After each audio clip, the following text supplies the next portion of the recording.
এদিকে বন্যার পানি না কমা পর্যন্ত এইচএসসি পরীক্ষা পিছিয়ে দেওয়ার আহ্বান জানিয়েছেন প্রধানমন্ত্রীর উপদেষ্টা রুহুল কবির রিজভী।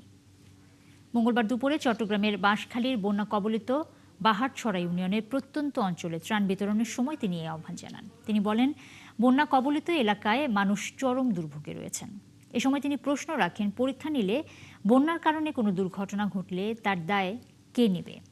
রিজভী আরও বলেন, বন্যার জন্য কয়েকদিন পরীক্ষা পিছিয়ে দিলে কোনো ক্ষতি নেই। বন্যা আক্রান্ত মানুষকে সহযোগিতার জন্য সরকারের পাশাপাশি তিনি বিত্তবান মানুষদেরকেও এগিয়ে আসার আহ্বান জানিয়েছেন।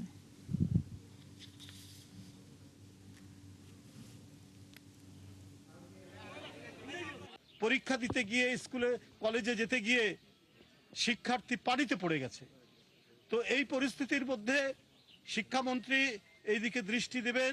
এটা ভয়ঙ্কর রকমের জনদুর্ভোগ।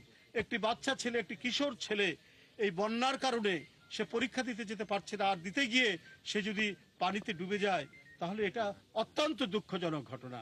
অবিলম্বে আমিও জনগণের যে প্রত্যাশা, তার প্রত্যাশার প্রতি আমি একাত্মতা ঘোষণা করে আমি বলছি যে অতি দ্রুত পরীক্ষা কিছুদিনের জন্য, কয়েকদিনের জন্য পিছিয়ে দিন, পানি কমুক, আবার পরীক্ষা নেওয়া যাবে।